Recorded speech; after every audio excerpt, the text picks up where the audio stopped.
کودکی ایقیز قلمرزا قیزی 23 ساله در همین خانه در دهه قره‌باغ بادکند گذشته است. 6 سال پیش از اینجا او به خانه شوهر گسیل شد. حالا پیوندان در ماتم او نشستند.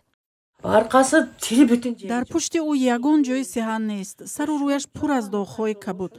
ظاهراً به شطه زده است. او را در پیش چشم دخترش شکنجه کرده است.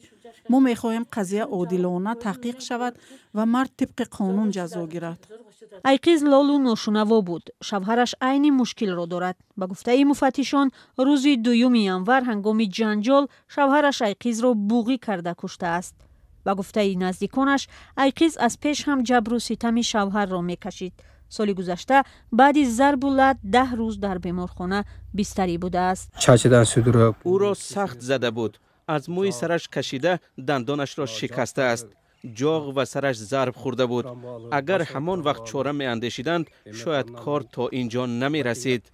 وقتی ایقیز از شفاخانه جواب شد میخواست از شوهرش جدا شود، ولی مرد قسم خورد که دیگر به او دست نمی بردارد.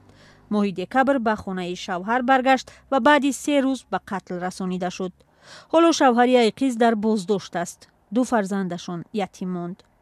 در جامعه قرقیزستان حالا این بحث برخاسته است که آیا ممکن بود از این فاجعه پیشگیری کرد؟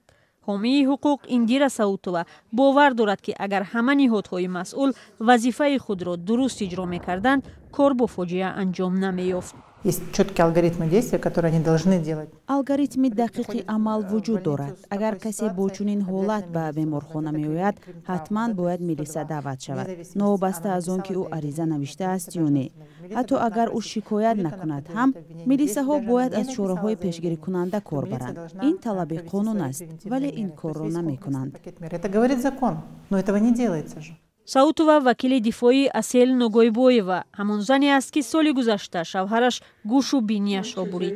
тафтиш маълум кард ки шавҳар ба ӯ солҳо зулму ситам мекардааст. асел чандин бор ба милисаҳо муроҷиат кард, вале мард боздошт нашуд.